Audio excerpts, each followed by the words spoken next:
naman tayo ngayon sa kitchen natin. For today's video, magluluto tayo ng picadillo. So yun guys, common naman ang picadillo. Ilang beses ko na rin naluto to. Ilang beses na rin ako makapag-upload sa channel ko kung paano ko ginagawa yung aking picadillo for our family's ulam. So ayun, nakasalang na yung ating meat.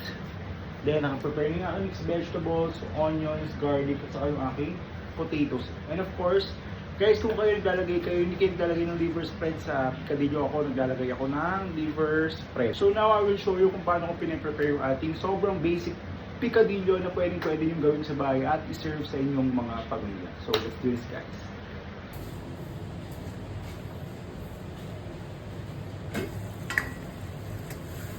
So yan, hihintay lang natin mag-reduce yung water ng ating meat hanggang sa maglabas siya ng sarili niyang oil at doon tayo magsa-start mag-saute ng onions and garlics, ating mga aromatics.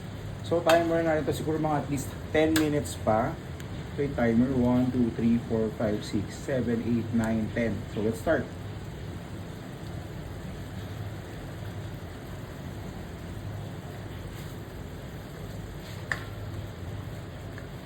So ito guys, bago ko siya pakuluan, nilagyan ko ng tubig, nilagyan ko na siya ng salt, pepper, saka ng bay leaves.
So yun, nasaute na natin yung onions and garlics. Lagyan na tayo na oyster sauce. This is Mamacita. I normally use Mamacita's oyster sauce na naka-sachet para at least tansya mo yung paggamit ng oyster sauce. So ayun, isang pack, isang recipe, isang luto. Depende rin sa dami ng lulutuin mo. So Mamacita's, pag galawin mo ang baso, baka naman. Mamacita's.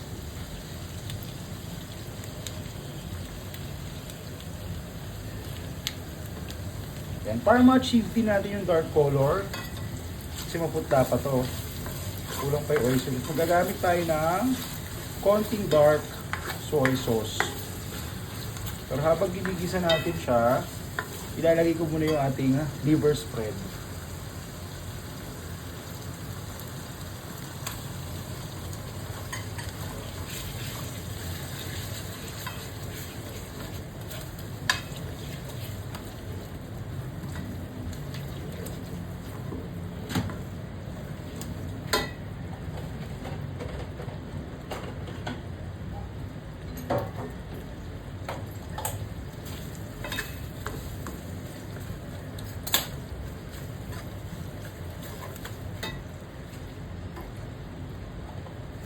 Then mag-add lang ako ng konting chicken broth.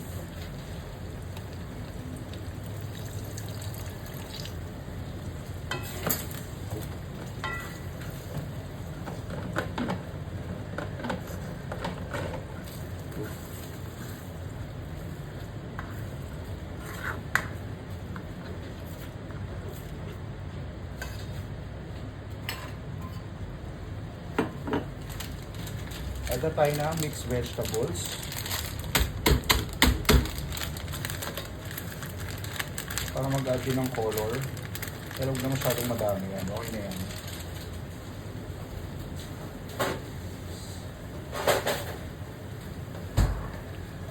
Para very festive yung tsura ng ating picadillo. Then isasabay ko na yung ating diced na potatoes para sabay-sabay na siya. Then mamaya, after siguro mga 5 to 10 minutes, mag-a-adjust na tayo ng timpla, titikman na natin siya. Pero ngayon pwede ko na siya lagyan ng dark soy sauce para mag-darken na siya ng konti. Yes, I'm using this type of dark soy sauce. Siguro mga 1 tablespoon. Oops. There you go.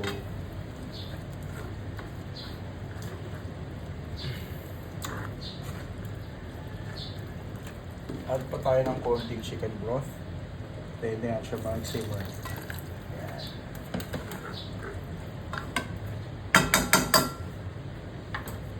Then, takpan natin.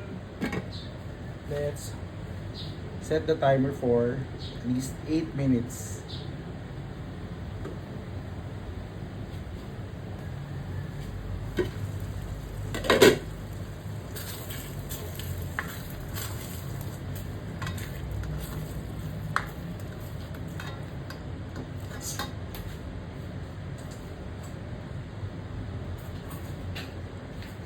Now, titikman natin ang ating picadillo para pag-adjust tayo kung may kulang ba or kung may sobra ba.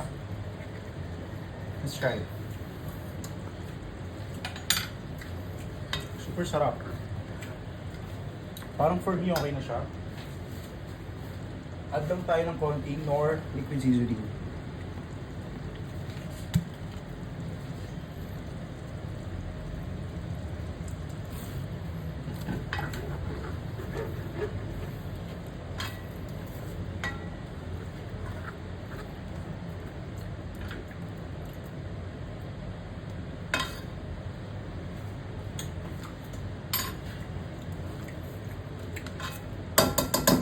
Simmer pa natin ng konti.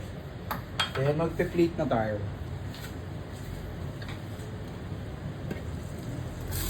Wow! So yan, I think okay na to guys. Pwede na tayo mag-plate at kumayang lunch.